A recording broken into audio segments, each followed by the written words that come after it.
All right, and welcome to Fast Break Breakfast NBA Podcast. My name is Keith Parrish, and I'm here once again with my buddy through the miracle of computer phone. Here with Dave DeFore. Coast to coast. We got it covered, Dave. I, of course, am in the coast of Nashville, landlocked state, surrounded by several other states. Dave from the West Coast. How you doing, Dave? We are at the end of the regular season. My journey is almost over. You guys, when we hit the playoffs, I just hand the baton off to people who care more. when there's no more tanking games, I'm like, what am I even watching? What are you watching? No, how you doing? I'm good, man. I'm ready for the regular season to be done. Get to these. You aren't the only one. Yeah. All NBA players are basically like, what's the point? Why am I playing these games right now? Anybody who's saying the season isn't too long is just wrong. It's not baseball, man. I don't think there's other sports where in the last 2 weeks, they're just like, why do I have to play? Like the NBA is the only one, right? It's like being in school, man. It's like, it is. You remember you hit like mid-May? Yeah, buddy, I'm out, man. I got other stuff on my mind. What am I doing this summer? And I know there's so much talk. Of course, there's still more tanking discussion talk, and we've spent so much time this year talking about it. And I've always had my reform ideas, but I'm just like, is this just a sport where they can't be expected to play to the end of the year? Like because even the teams with nothing to play for, they're just like, well, yeah, I mean, sure. We have a collection of 18 players getting paid $180 million combined. Why should they go out and perform for the ticket-buying public? Like, the season's over. Who are we kidding? Well, they're you know what? They're not public servants. Not public servants. So ultimately, it's going to be up to the public to decide whether or not they want to pay the money. Yeah. I would actually love to see fans stop showing up to games. I think it would be good. The problem is we have shown that we can't do it. The problem is they've already cashed the money. You buy those tickets ahead of time. Yeah, cancel your season tickets. I already see people complaining about the World Cup prices. It's like, bro, you don't have to give them that money.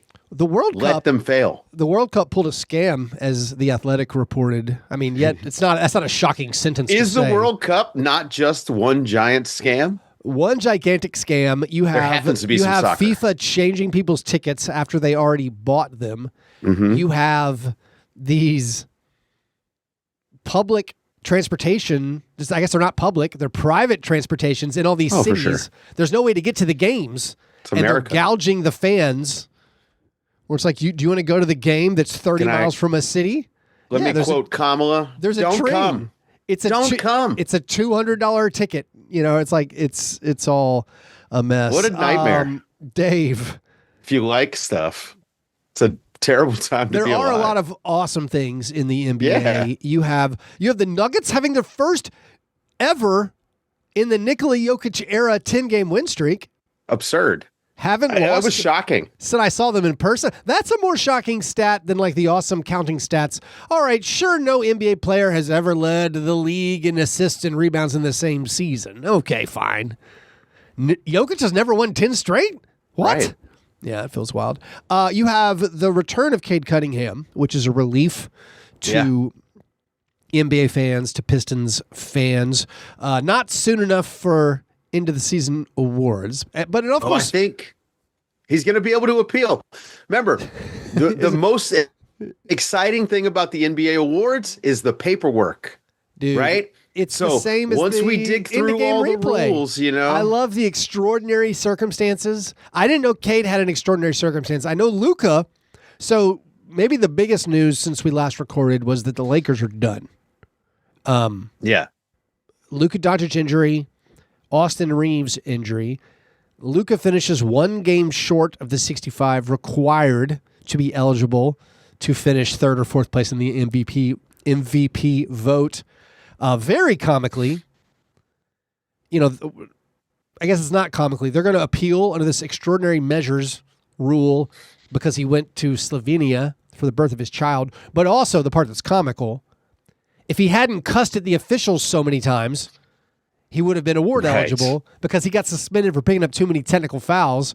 So I would love to have that appeal just be like, we would, but you would have been eligible if you hadn't got so many technical fouls. Sorry, sportsmanship, buddy. But yeah, it does seem like also collapsed lung feels extraordinary for Cade. That's not a normal basketball injury. But maybe so. Yeah, we got a mess there. But there are a lot of great storylines of the teams fighting for the playoffs. The Magic have found their footing. I mean, playing a lot of weakened teams that aren't trying teams, but they put together the wins when it mattered. All of a sudden, they might have a chance of avoiding the play-in. So a lot of stuff going on. We'll get into all of it, or at least a lot of it, before we do, Dave. Breakfast? What have you had? Today I did not have time for breakfast, but I do have something waiting. Yeah, I've got some leftover sticky rice. Some homemade poke bowls. So good for breakfast. Yeah, so I'm going to fry an egg, throw it on top of that. I think that'll be pretty good. That's one of my favorite breakfasts. My breakfast was a beef jerky jalapeno flavored stick. And I want to go ahead and apologize to all the vegans and vegetarians, because I can think of probably nothing more horrific to think about than that. But to the omnivores out there, it's the most... I feel like I get the most endorphins eating this thing than anything else. I don't know why it tastes so good to me. Is it the rip? Like, do you I don't snap know. into There's something. It makes it's my whole body just like lifts up. Like, this is exactly what I needed. So I got lucky. I got to the break room. I don't know if there's a pattern. Dipping into your ancestors when they used to live off salted meat. Is that I don't know if there's a pattern to when they stock the break room at work. Because if there was, I think there'd be a line to get the beef jerky sticks. But I walked in, I'm like, oh, they restocked. And so I had, it was so good. Do you like snag a couple for later? Or? No, that would be wrong. Okay. Yeah, okay. No, I don't. Although I did have a this was a throwback to the COVID hoarder days when you're supposed to, leave toilet paper, leave the Purell for others, just get what you need. Right. I had the situation with my with my brand of plain sparkling water. Oh. There's been a shortage. I feel like there's a shortage at my local grocery store. I went in one day and there was 3 cases of these cans left, but it was a huge deal if you bought 3. And I'm like, oh no, do I take all 3 of them? Because I'm saying it was way more expensive to buy 2 than it was to get 3. Right. So I was like, wow, do I take all 3 and leave no more cans? You got to trust the supply chain, right? I don't. That's what I'm saying. It'd have been a shortage. I've been monitoring the shortage for weeks. I got all 3. I wiped them out. I was like, how do you feel about like a Soda Stream? I've never really done it. I thought about getting one because I like sparkling water, right? Like who doesn't? Yeah, I love sparkling and water. It feels like, wouldn't that be a little bit, I don't know if it's better. I don't know anyone that has one. Yeah. Hit us up, Soda Stream companies. I'm interested. I'll try your product. Seriously. Is there a way, like, how do we do this with like mineral water? Can I make fake Topo Chico? I also want one of those things in like the old 1940s movies that I've been watching a ton of instead of watching NBA games. They have the thing where they make their cocktails on their little cocktail bar comes out, and the guy has a thing that adds it like carbonates the water. And I don't know what it is. It's a little thing. I'm like, they had this in the 40s. It seems so cool. Maybe just retro and hip to me. How is that not standard kitchen stuff? Yeah. Why don't I have that? Feel like that exists. We should be able to get that. Yeah. Anyways, those were our breakfast. After our breakfast, Dave, move to our breakfast in bed apologies. My chance to make right for what I got wrong on a previous episode. It's where we can turn our attention fully to the NBA. I'm going to apologize to least valuable player Jordan Poole, who played 1 game last week and saved my season as a Grizzlies fan. I did not deserve this. Incredible grace from Jordan Poole, going out, turning the game against the Jazz on its head, had a huge third quarter, scored 34 points, got hot. The Pelicans finally win a game, finally pull ahead of the Mavericks and Grizzlies in the standings. So thank you, Jordan Poole. Maybe not the least valuable. Also, his teammate Jeremiah Fears had 40 points, career high for that rookie. The Pelicans, Dave, set a franchise record with 156 points. Their previous high score. Has every team in the league scored 150 in regulation this year? That's a great question. And I honestly, I wanted to do a basketball reference dive this morning to figure out how many team individual scoring marks have been set this season. We know there's been a record number of 30-point blowouts, by far the most in a season in NBA history this season, with the tanking 10 and then the other, the A-League and the B-League. We're getting the biggest blowouts ever. We had the largest point differential day in NBA history this week. And second to the it, Thunder just became the first team in NBA history to win 3 games in a row by more than 35 points. There you go. Yeah, so we're getting the National Blowout Association has been occurring. So, yeah, it's a great question. How many teams have set? I mean, like, didn't the Bulls have like 156 in a... Not that long ago. The Sixers did. No, the Pelicans' previous franchise record was against the Jazz 2 years ago in a tanking game. So, yeah, a lot of stuff going on. But anyways, Jordan Poole, my apologies. Thank you for coming through for me. Before we get into more stuff, Dave, thank you to our newest Patreon supporters. Gunter, a Grizzlies fan, signed up. Also, Evelyn signed up. Thank you guys for doing that. If you want to play our playoff challenge, which comes up next week, of course, the Stone Cold Locks playoff challenge, you got to be a Patreon supporter. If you want access to the bonus episode I did with my wife last week, that also only available to Patreon supporters, patreon.com/fastbreakbreakfast. All right, Dave. What do you think is the biggest story right now? Is it just that the Lakers had the bad injury luck? Is it Cooper Flagg making his statement, trying to get back involved in the Rookie of the Year, or maybe overcome Con Knippel, the Rookie of the Year race? Is it? Con's had a rough few weeks, so yeah. Is it just the positioning for playoffs and looking forward to next week? I think it's the playoffs. I do think that the Nuggets are a big deal. Yeah. Because everything I was saying about them 3 weeks ago, yeah, I would maybe throw out the window. And I think we've seen them some big wins. We've seen them come from behind, right? Like where it almost I don't want to say that they're getting behind on purpose because they want to try this stuff out. Okay, I'm not going that far, but as soon as crunch time hits, they turn it up a notch, and they weren't doing that all year. They haven't been able to do it all year, right? The last 5 minutes of fourth quarters right now, the Nuggets are just unstoppable. Aaron Gordon has, he looks pretty good. And obviously Jokic and Murray are awesome. But I think that the Nuggets are the biggest story in the NBA right this second. So how much different would we feel if former NBA Clutch Player of the Year De'Aaron Fox had made like a 5-footer at the end? Is he in a regulation, I think, where like he missed a very makeable close shot. You had possibly a game of the season for the NBA between the Spurs and Jokic, where Wemby and Jokic, I said Spurs and the Nuggets. That's been right. Better. My apologies, everyone on the Denver roster. You had that Wemby and Jokic showdown, goes to overtime. Absolutely incredible stuff. Jokic with the Sombor shuffle. Jokic maybe regaining his third place MVP finish. Who knows? No, I think he's going to be second. Speaking of all the MVP stuff, this is an aside. It does feel like things have maybe filtered out. I don't know who's going to finish second. Like Shea's going to win the MVP. I think probably Wemby second. Probably, I think Jokic could be Jokic second. We'll see. There's these waves of momentum and discussion where it's like, wait, we're really not going to give Jokic. So it's funny, but there's times where I feel like we get these consensuses where it's like the number of ballots that are going to be Shea 1, Jokic 2, Wemby 3, and then Luka 4 if Luka wins his appeal. Right. It has led me once again to call for the outright banishment of the Tim Bontemps straw poll, because the probability of like 100 people, how many people vote on the MVP? Do you know? It's like 100? I think it's like 100-ish. Yeah. So the probability of 100 voters having like the same first and fourth place finishers with the second and thirds maybe flip-flopped without comparing notes, for me, astronomical. This is groupthink.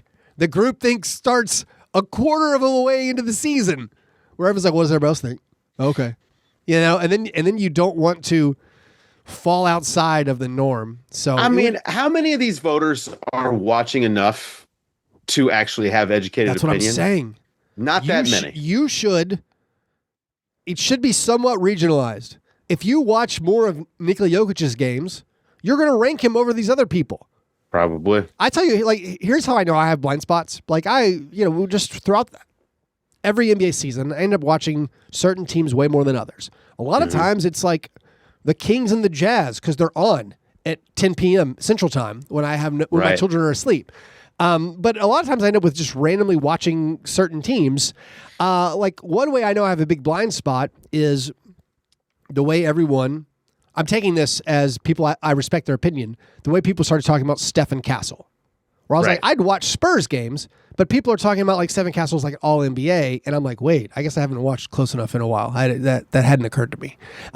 So like that's a natural, normal thing. You can't watch all the games. Even if you're Nate Duncan, you can't watch all the games. You can't even watch the reduced version. I mean, I literally get paid to watch games every night, and I can't watch every game. Right. So, like, you're going to watch something like, if you're a diehard, you're going to maybe hit like 15% of the games. Like, I don't know if that number's right. But, like, if there's 9 games on every night, maybe you can do more. Maybe you could punch out 3 or something. But anyways, having everyone have the exact same opinion on ranking players is just preposterous, I think. Like, if you watched a lot of the Bucks games, you were like, Giannis was unstoppable. Like, how? So a lot of aggregation, right? Like, well, yeah, it is. And that's natural, right? Yes. I'm aggregating opinions. I do this more with, I don't do this in the regular season because I do watch enough. But like for the draft, right? I aggregate opinions and I store their opinions.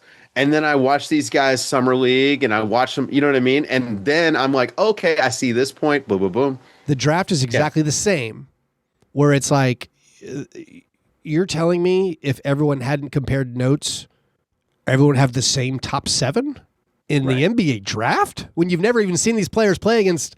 Most of them haven't played against professional competition or whatever you want to call it. And the draft is as much intel as it is scouting, right? Like, so a lot of people who are doing their mock draft, they're actually trying to guess what the teams are going to do, which is a little bit different than saying like, here's my rankings. Cause I do think that the difference between those, like there is a difference, and plenty of people do that where they do differentiate. But like Sam Vecini, who's one of the best at it, he is trying to say, hey, look, this is where I think this guy is going to get drafted based on all of the things I know, and here's what I know about him.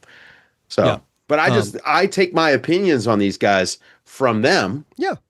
Right? That's where I start from. So they'll set the expectation for me, and then I watch. And all I'm saying, blind ballot, illegal to talk about what you're thinking.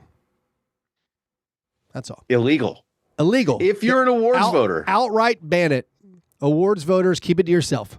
How do you feel about local media having awards votes? See, I actually think this is a good thing because like the beat guys, they do actually see every team. And I think that they're the ones I would lean toward them more than like people like me who are national. Now I see every team and I see maybe every you week, could have a thing where beat reporters, but as long as you had exact representations, like every team got one vote from a beat reporter, where you couldn't vote for your own person. Sure. Like maybe that would be a thing. But I'm with you. Like, if you cover the Mavericks, of course you're like, Cooper Flagg is the rookie of the year. Are you preposterous? Right. If you watched all 80 or how many games he played. Right. If I'm covering the Grizzlies and I'm like, well, why not Cedric Coward? The Grizzlies can't even play him because they might win. I see Cooper Flagg playing 38 minutes and losing. They have to pull Cedric after 18 minutes. Cedric is a plus 19 after 18 minutes. They're like, we got to get him out. Get him out of the game. We got to be losing. Going back to the Nuggets. I got distracted. Yeah, the Nuggets are showing the promise. I feel like we believed in them, you and me, of just like, they're going to be fine, I think. Yeah. But you're seeing, Aaron Gordon do the stuff we know he can do. You're seeing Cam Johnson knock down the shots like people expected would happen. And then you see them get the big win against the Spurs. I still think it's going to be. By the way, even if they lost, you asked if De'Aaron Fox hits a shot, do I feel different? Makes a close shot he normally makes. I think just the way that they were able to come back against that Spurs team, I thought that was enough. Like once you get into one basket territory at the end of the game, it's a toss up, and even into overtime. Like I don't give the Spurs blowing the lead. not that big a deal to me. They're a young team. That's going to happen time to time. And the Nuggets are, I mean, that's the most veteran team that we've got that has a chance at the title. Like they're the old heads now, which is crazy because they're all 30. But I think that it says more about the Nuggets and where they're at right now. And the bigger thing for me was Jokic started playing defense the last 2 weeks, man. It's amazing. He had a game with 5 steals and 2 blocks and was fouling around the rim, which he never does. Yeah. That's the biggest difference it was for go me. time. Yeah. He made the Nuggets watchable. He got his lunch money stolen by Taylor Hendricks like 5 times in that Grizzlies loss, and he's like, all right, no more. Yeah. It's embarrassing. Done playing. I do feel like if you were doing gamesmanship as the Nuggets, winning this many games not ideal. Like I think personally, you would much rather play the Lakers or the Rockets. Like you don't want to play the Timberwolves. Timberwolves are scary. Timberwolves are beat up though. They are beat up, but I mean, I'm assuming they're gonna get healthy. Jaden McDaniels returned, and I assume Ant will be 100% when the playoffs start. If that's the case, I don't want to play that team. I would much rather play the injured Lakers. I mean, what's LeBron going to do? I mean, is he going to make it to that series? It feels like is he going to make it to that series? It feels like it's going to be the Wolves. Yep. Yeah, because the Wolves are locked in at 6, and the Nuggets are. Do they even have tiebreakers? Because they're 2 games up. Well, they're not locked in. They're a game and a half up. Yeah. And they've only got 2 games. Everybody's got 2 games left. The Lakers and Rockets have 3. Yeah. Do they both play tonight? Rockets play the Sixers tonight, which is a huge game for the Sixers. Yeah. Because the Sixers, if they win that, looking at the schedule, they should be able to not trip up in their final 2 games. That's important for them to avoid being like 8th in the play-in. They can still avoid the play-in if they win out. Yeah, Rockets not. And Orlando has Chicago and Boston left. Yeah. Orlando, it looks like they did it. I mean, it looks like because Boston is essentially locked up. Right. They're not officially, but it's like a 97% or something. Yeah. The Lakers, by the way, that was funny. They got a triple-double from Luka Kennard. First career triple-double for Luka Kennard. He bested his previous career high in rebounds by 6. I saw your stat. Yeah. His career high for rebounds now. Yeah. Higher than Jaren Jackson Jr. Listen, people love dunking on Jaren Jackson Jr. I'm just stating a fact, and I know people will get excited about it. Jaren Jackson Jr.'s career high for rebounds is 15. Now Luke Kennard's 16. Rebounds are not that important, guys. But disagree. I disagree. The rebounding stats are not that important. Rebounding is important. Rebounding, of course, is important. Okay. Individual rebounding stats are not that important. That's right. It's team rebounding. I think Jaren Jackson Jr. is awesome. I think the way everyone nitpicks that he's not good at rebounding, who cares? It's because he has he has all the skills to be a great rebounder. He's got great hands. I'm just saying, if you need rebounds, play him alongside a rebounder. No one else can do what Jaren can do. Jaren and Paul Reed would be pretty good. They would cook. That would be pretty good. Yeah. But Luke's always been a solid rebounder, solid team rebounder. He naturally moves towards the basketball. He has that feel for the game. He understands when the shot goes up, I need to not be standing still. I'm going to be going over to the weak side, assuming he's the ball's a good player. He's a solid win healthy. He can run pick and roll. The thing is, if he would just shoot 7 threes a game, God, man, that guy's everyone says about him. Everyone sees him play healthy for 20 games, and you're like, oh, this guy's pretty good. And then he stops playing, and then he stops shooting, and it just happens. Hasn't happened for the Lakers yet. Still in that honeymoon swing of he's playing with LeBron, man. Kennard. Come on. The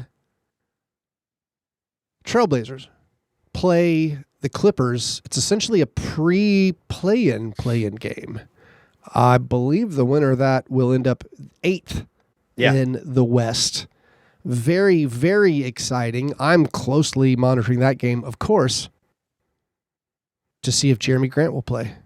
Still waiting to see if Jeremy Grant suits up in the final month of the season for the first time since 2019. I don't think he's going to play. Yeah, why? Save him. Got to save him for the playoffs. Is this just like is it just like muscle memory for him? Muscle amnesia. He just forgets how to play basketball in April. He's like, at the end of March, he's like, oh man, I felt healthy yesterday. My quad's really sore. His brain just has this habit of being like, hey, shut it down, man. What if he has like really bad seasonal allergies and he has to shut it down every year? He's like me. He's like, man, I'm really stuffed up. Okay, but all right. So Portland's going to lose to the Warriors in the play-in, right? Like, I don't know. Steph's not Curry returns. losing. That's huge news. They're not losing. Steph isn't losing. Guy Santos isn't losing. Steph, the actual star of the Warriors. There's no easy way to look this up, right? The Warriors have made it out of the play-in once? I know I know they've lost in the play-in, but you forget these things. It's like, right. I think that they've made it out once. There's all these stats where it's like, this is not for the Warriors, but it's like, this so-and-so's never lost as the higher seed. And it's like, yeah, but they lost in the play-in in a home game. But no, that doesn't count for playoff stats. Michael Jordan never lost in the play-in. No, Steph Curry back, the Warriors with some hope that we can have an exciting play-in. OKC Golden State would be fun. Nostalgia. Would it? I mean, yeah, I think so. They probably get swept. It's just fun. We can watch the double bang from Mike Breen. Yeah, I mean, it'll be fun to watch Steph Curry because Steph will still do Steph stuff, but for Steph to do that against that OKC defense would be a lot of fun to watch. Yep. Shout out to our guy DeMar DeRozan. He did it. He passed. I love it. Oscar Robertson, of course, passed Dominique Wilkins last week. Now 16th on the all-time scoring list. My guy. Amazing. Where's he play next year? You know, that's a good question, man, because he can still play. He can still score. Chicago, sitting right there. He could go back. A reunion? Yeah, I don't know. I mean, this summer's going to be weird. Yeah. Like, where's LeBron going to play? Is Golden State? Maybe. Where's Giannis going to go? Right? Portland's got a new owner. They got a lot of stuff. They got the Portland Bucks new owner picks. thing. This is funny. I'd been thinking to myself, I needed to message Henry Abbott about something, but I'd forgotten what it was, and you just reminded me. There we go. I don't feel like the NBA world has fully delved into the weirdness of what the Trailblazers did with Jan Hansen and how they've gotten fined. Mike Smith's got suspended for a couple weeks or so. I don't know. Yeah. Some punishment for improper contact with Jan Hansen, who, first of all, hadn't done much this year. Right. But it seems like, to me, Dave, and this is where I want like an actual reporter to dig into it, someone like True Hoops Henry Abbott. Yeah. To be like, hey, so they just sold the team. One of the investors is a guy who basically cited the fact that Jan Hansen was on the team as the reason he invested. And so I'm like, wait, they took a guy in the lottery who they had improper contact with years before to get an investor? And that's not a gigantic story? That feels weird to me. Am I reading the situation wrong? Mean, did I get some facts incorrect? This is news to me that you're saying that one of the owners was into it. I watched some of the press conference because it was fun. I did not. Like the new guy, is it Tom Condon? What's his name? Dondon, get something like that. It's really close to Dunked On. It's like Dundon. But like he was saying, people like, oh, there's concern that you're moving the team, and he's like, listen, when I bought the Carolina Hurricanes, they thought we were moving to Houston. I have no interest in moving the team. And then one of the other guys was like, yeah, and I signed up because of Jan Hansen. And it was like, what? Okay, now that could just be a flippant joke, man. Right? Like it didn't come across that way. Maybe I'm reading it wrong. Maybe I think maybe you're just from you, just the retelling, and maybe I'd have to go back and watch it. That seems like a flippant joke. Yeah, it is funny to be like, yes, this is why I'm in. Come on, is the guy? I mean, is there some relationship there with the guy? You know what I mean? Does he do a lot of Chinese investment? Probably. Yeah, I mean, it is I think it's a Chinese investor. So like that that was the thing. Let me see if I get this right. Well, now let's check out facts. Alex Antetokounmpo might be the worst guy to ever play in the NBA. What are we going to do? Yep. Now I'm having a lot of trouble figuring out any of this information. This has been you said it. This has been like an underreported story. Yeah. Like there's news items on it. But there's no, like where is the deep digging into this? We got to hit up Sean Hyken, get our information, make sure we're getting our information out correctly to everybody. But that was notable to me, where I was like, that seemed, maybe it was a joke. Maybe I missed it. Listen, if someone were to buy the Golden State Warriors and they said, well, Steph Curry.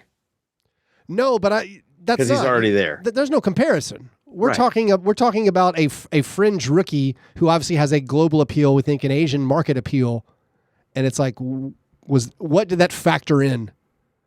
Or at what state? I mean, he's also, this is a year after the draft. I don't know. Yep. All right, so it would be so funny if that's like, oh man, I'm all in on this. What's your gauge on the Giannis weirdness? You mentioned the Giannis story. Are they going to let him suit up? Well, they're all right. So Doc is done, right? That should have never happened. One would think. Yeah, congratulations, Taylor Jenkins, on coaching the Bucks. Maybe. I mean, would you take that job, Keith? I don't know, man. Honestly, they're going to trade Giannis, right? There's some discussion about the Wizards' job. If the Wizards' job is open, if you're picking your jobs, Bucks post Giannis not high on my list. I think Bucks Wizards with Giannis is like, eh. Look, there might be there could be 12 head coach openings in the NBA this summer, and Washington would be a good one. That front office clearly has a direction. They know what they're doing. You've got some talented guys. You're gonna have a long rope. They're looking for their Dagnall. Okay. That's who they're trying to find. Maybe Brian Keefe is that guy. I don't know though. That Bam game kind of soured me quite a bit. I could also apologize for picking the Wizards to beat the Heat in the revenge game. I underestimated the shame factor versus the desire to keep losing so badly. Right. But for the Bucks, man, I don't know what they do. They don't have any assets. Giannis is the only one that they've got. It seems like that relationship is just done. Yeah. And so you try to get whatever you can for him, but I don't know. I mean, is it going to be the Knicks? Because Giannis is going to get to pick where he goes. It's not like they're just going to trade him to, Memphis. I was really surprised with some of the leaked trade offers where it seems like the Heat made a very competitive, strong offer. Mm-hmm. I get it. I mean, I get turning it down because you're always maintaining a hope that you can repair the relationship and maybe you just would possibly win. But yeah. Tough situation for the Bucks. Let's actually answer a couple of listener submitted questions, Dave. This is the croissant questioner. This is a question from Andrew Randall. He wrote a little bit, so I'm going to read the whole question. Here he goes. The 65 game rule, which was implemented to limit teams resting stars in games that the team deemed either unnecessary for the star to play in or in the best interest long-term to rest, with the benefit to the average fan being that when they attend games, the league stars would not be sitting without cause. Now he moves to the question, are we overreaching to a few guys in a given year getting a bad rub of the rule, which ultimately this is a rule aimed at improving something for the fans? It feels like the NBA really does things for the fans, and now there's momentum to undo one of the only incentives that's in place for guys to actually earn their check or to force teams to come into conflict with their long-term goals to rest players or to make more money or whatever. Andrew says, I get there needs to be a catch for medical issues, but it seems like it's been a positive overall. What do you think of stars are playing fewer games? I don't think it really has made much of a difference at all outside of the discourse. Yeah, Cade Cunningham. It's hard to separate. Cade Cunningham got hurt. Yep. Luka got hurt, right? Jokic, who never gets hurt, he got hurt. Wemby, who seems like a guy is going to be hovering, or 65 games is going to be a full season for Wemby, right? Shea got hurt. Yep. I mean, it's the sport, right? Like there are too many games. The sport, like these guys go too hard. They go too much. I don't know what to do unless you put in minutes limits and you say it is a volume and workload thing. It's not necessarily the number of games. It's maybe you say, hey, 30-minute limit for these guys. I don't know what you do. Oh, you mean like a league-wide rule where like players can't play more than 30 minutes? Which would be insane. But it adds another layer of strategy for these teams, right? Like, I mean, and it creates a league where more guys get opportunity. Every team's going to have 10 guys. Yeah. I don't know. I mean, I don't know how to fix it because the sport and the schedule, they don't work together. It just doesn't. Like you don't want to take a 9-month season, make it longer. Right. And like add more weeks, right, to space the games out. To me, if anything, you want, again, you start on Christmas, you end in June, you play 60 whatever games. Nobody ever has a back-to-back. It's like 3 games a week tops. And, you go from there. But that's just not going to happen because nobody wants to have a smaller paycheck. And so the people that get punished are the fans because these guys are just going to be injured. Yeah. I agree that it's gotten a bad look this year because of the specific circumstances. But like you said, it is the bigger issue is that players are just actually literally getting hurt. And there does need to be some incentive, and maybe the tanking thing will fix some of this because there needs to be some incentive to actually play your players, which there isn't right now. And this is not, I think, the circumstance that's occurred with, like you said, with Anthony Edwards Anthony Edwards is a argument against it, not just that he's not eligible for awards, but that like there's an argument to be made. He came back too early, right, with an eye on awards. And you have players who are possibly risking their health. And for the NBA, you're risking your playoff product for the arbitrary regular season product, which you already incentivize as it is. Yeah. So it's a tough situation where... Like, why is Alex Sarr not playing, man? Well, we know why. You get what I mean? Yeah, I know. But this is the bigger problem. It's not, to me, look, the stars are going to get injured. It's the sport. Like, we all just have to accept that. Yep. If they're not going to play fewer games, these guys they're only going to get through 80% of the season. It's just where we're at with the way that the game is played. The problem I have is that you're not going to develop new young stars if they don't play basketball. Yeah. Let's answer another question. This is from Terrell Mallard. This is a slightly funnier question. In the spirit of Alex Rodriguez owning the Timberwolves, who are your top 3 picks for former non-NBA sports legends to buy the Grizzlies? Non-NBA sports legends. Yeah. I don't. I got a couple ideas. Are they going to do it on layaway like A-Rod did? No. Yeah. No. They're outright. Here's The Rock. Non-basketball.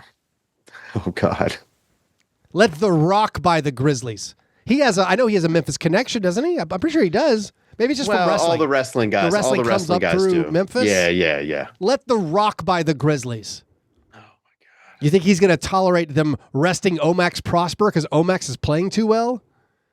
Actually, you know what? I think The Rock would be anti-tanking. An amazing NBA owner. He maybe would be okay. Here's my second one. Bo Jackson. Let Bo Jackson buy the Grizzlies. I don't think Bo Jackson has I doubt he has the resources. Yeah, I don't know enough about what Bo is up to right now. No clue. So yeah. Non-NBA, like non-basketball. I know Bo hasn't stars. run for Senate and broke my heart for other childhood football stars. But Bo Jackson. Let him buy. How about I was thinking some of my favorite Titans. Mm-hmm. Like, what if Pac-Man Jones bought the... But also, then you get all that Nashville-Memphis tension, and people are already suspicious. People are already so mad at LeBron James. LeBron James was being a jerk. He was. He was being a jerk. He could have just said that, hey, I wish they had a better hotel. And that was it. I think he totally ignored how he offended Memphis people. Yeah. Because, like, he was like, first of all, you hang out on a golf course. Golf courses are classist. And then he's like talking with other golf people being like, man, I hate to have to go to Memphis. I wish I could go to Nashville where it's all like gentrified and stuff. Which I was like, why is LeBron saying my question as a Nashvilleian was, has LeBron James ever been to Nashville? Right. Like, I feel like I would have remembered if someone was like, hey, LeBron James was here for a thing. Like there was an event. LeBron came to a concert. I'm not even sure LeBron's ever been to Nashville. So it felt very strange for him to be like, let's move the team to Nashville. Also, he then did offend me as just a Grizzlies fan. Him going back to the 03 lottery, where it's already a painful thing, where the Grizzlies were down to the final 2 picks, and it was either get LeBron James or lose the pick because of the Otis Thorpe trade years before, and they lost the pick. For LeBron now, 23 years later, to be like, I might have gone Eli Manning and not even gone there. That's just mean. For what? For some YouTube clicks, LeBron? Michael Jordan would never. Also, by the way, downtown Milwaukee, great. The other city that got thrown under the bus. I like Memphis and Milwaukee. Yeah. I like places that have personality and character. So that being said, I couldn't pick a Titan or a former Oiler to be the ownership group. Hey, I got one. Do you have any? Warren Moon. I'm like taking over this. No, I have none. Sports people with a Memphis connection. That's very niche. It doesn't have to have a Memphis. Did A-Rod just wanted to get involved in the NBA team. That was the other funny thing. I don't know who would be a good owner that is like a retired athlete. I mean, like Barry Bonds probably be pretty good at it. Jose Canseco? No. Yeah. No, one of the other things I loved about the new Portland owner, Tom Dundon, when they said, why did you buy the Trailblazers? He said, I got a phone call saying there was an NBA team available. He didn't care. And he wanted one. He's like, get me in. I want in. No, here's my last guy who I wish would, if the Grizzlies were for sale, I'm fine with Robert Pera. I don't know if Robert Pera is to be praised for keeping them in Memphis through just general disinterest, or maybe he wants to be there. I don't know. But I'd be fine with Charles Barkley buying the Grizzlies. Man, let Barkley be my owner. It might go horribly. I mean, what's the track record that we're basing it on? He'd watch one March Madness game and be like, we're drafting him. Yeah. Zach Edey still would have gotten drafted. Oh, I think he loves Zach Edey. Yeah, for sure. Anyways. Charles Barkley, probably a good boss. Thanks, guys, for the questions. If you want to submit your own questions to be answered on air or as part of a bonus episode, you got to be a Patreon supporter. Patreon.com/fastbreakbreakfast. All right, Dave, let's do the awards segment of the program. This is the International Stackhouse of Pancakes Award, given each week to the worst performance in a box score. We have several honorable mentions. A.J. Johnson, 1 for 11. Bam Adebayo, 2 for 13. Letting the Heat fall to the 10th seed. Embarrassing. 7 points in that game. Brandon Miller with a 3 for 15. Cooper Flagg with a 4 for 18. No one's talking about that one in the Rookie of the Year chase. 51 points here, 45 points there. What about a 4 for 18? And then James Harden, 6 for 23. I am poking fun at Cooper Flagg, but I don't have a dog in this fight. I'm fine with Cooper Flagg winning Rookie of the Year. Fine with Con Knippel winning Rookie of the Year. I do think more than likely, if we look back on this year and Cooper Flagg didn't win it, it'll be like, what?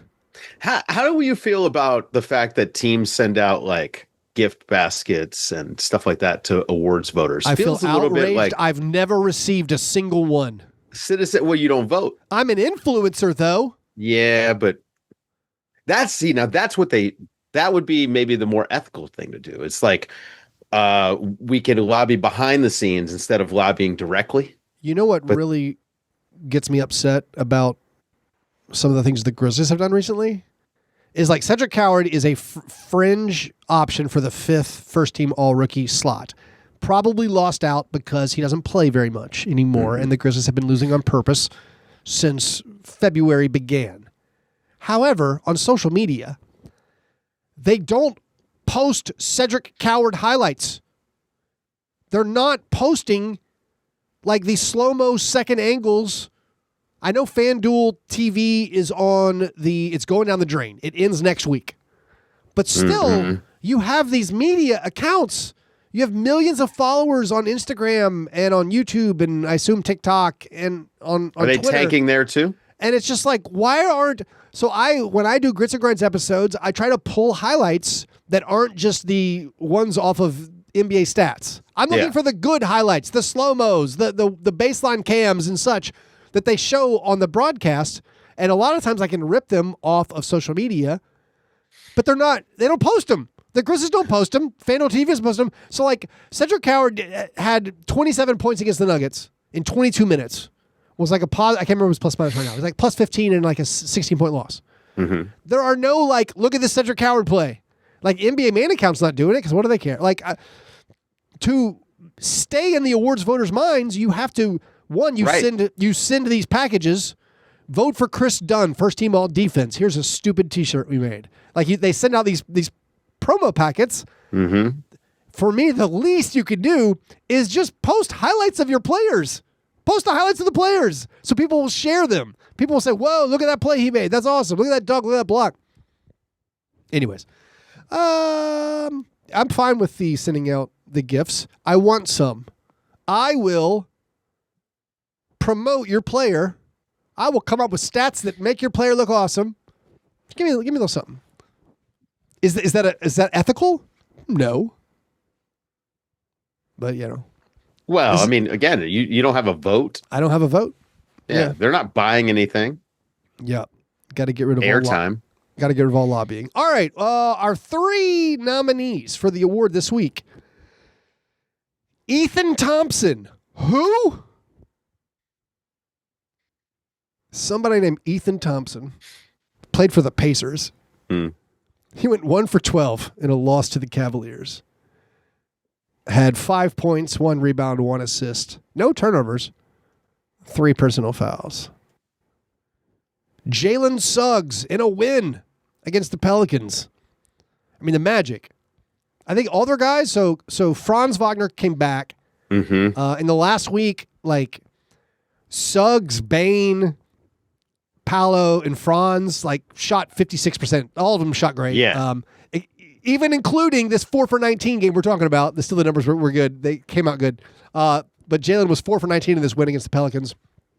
11 points, 8 assists, 4 rebounds, 1 steal, 1 turnover, 4 personal fouls. And then Will Riley, not Will Richard. Will Riley on the Wizards had a 1 for 13. 2 points, 6 rebounds, 3 assists, 2 steals, 2 turnovers, 2 personal fouls. Look, man, I just got to say, if I'm looking at the box score and I see Ethan Thompson 1 for 12, that's the winner. Listen, Ethan started 10 games for the Pacers this year. My fault for not knowing more about him. No, I mean, 1 for 12 is crazy. We got a 1 for 12 going head to head with a 1 for 13. I know. All right, it's Will Riley. All right. 1 for 13. You win. Congratulations. 1 for 13. Dave, I'm going to put you on the spot. The rarely seen game of scones. Oof. So Will Riley and the Wizards played one of the worst tanking games of the season because, I mean, it's getting serious. Some of these tank races, like, I mean, the Jazz and the Kings are tied in the tank race. You have Grizzlies Jazz on Friday, I think, maybe Saturday. It's their next game. Both teams desperate to lose. They've already pulled out all the stops. They're playing all these 10-day guys. But on Sunday, you had Wizards Nets for like one of the top spots in the tankathon. Also, the Grizzlies played the Bucks and like had to pull their guys. We're talking, I think like Taylor Hendricks was limited to 14 minutes because they were like, whoa, slow down, buddy. We got each other. Anyways, Dave, I'm going to read off a list of players. You tell me if this player played more than 20 minutes on Sunday for the Bucks. No, sorry, for the Wizards, the Nets, or the Grizzlies. I'm going to read off some names. Okay. The challenge is Wizards, Nets, or Grizzlies.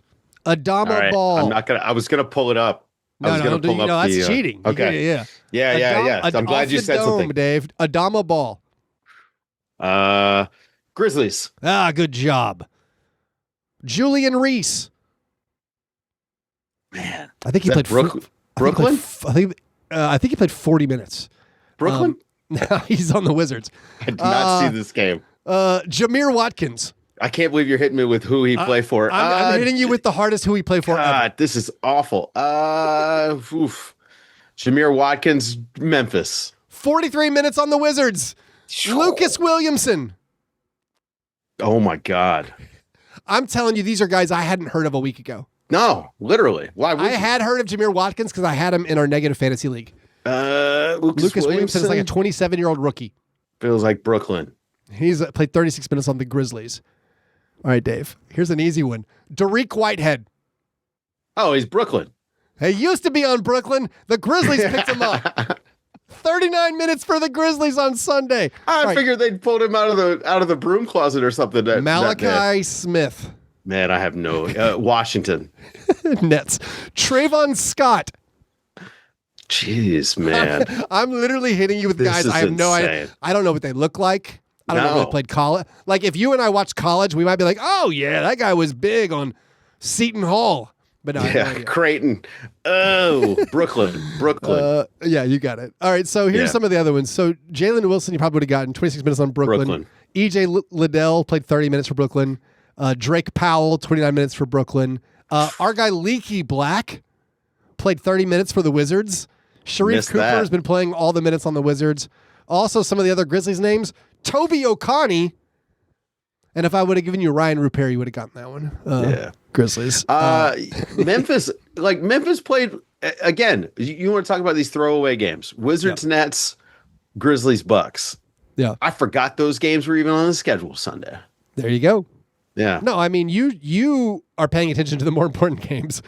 I am. That's pretty amazing. Not. The final two games, there's nothing. I'm trying to decide what is the seeding for 5 through 9 is still up for grabs. It's the Eastern Conference. I guess the thing to watch for the weekend is the Eastern Conference.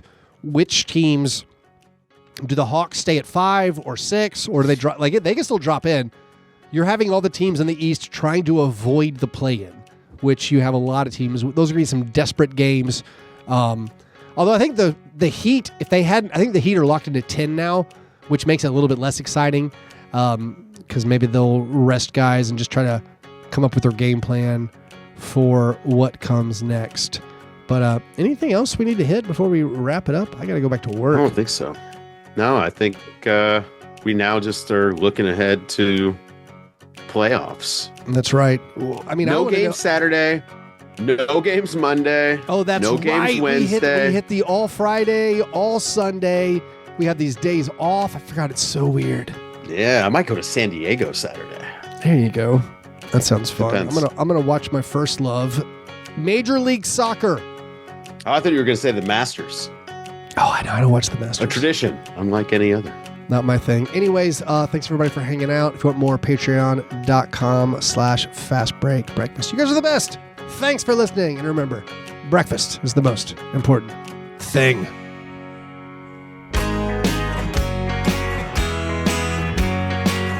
Yeah, never apologize for being G&G. Fast break, man. You understand?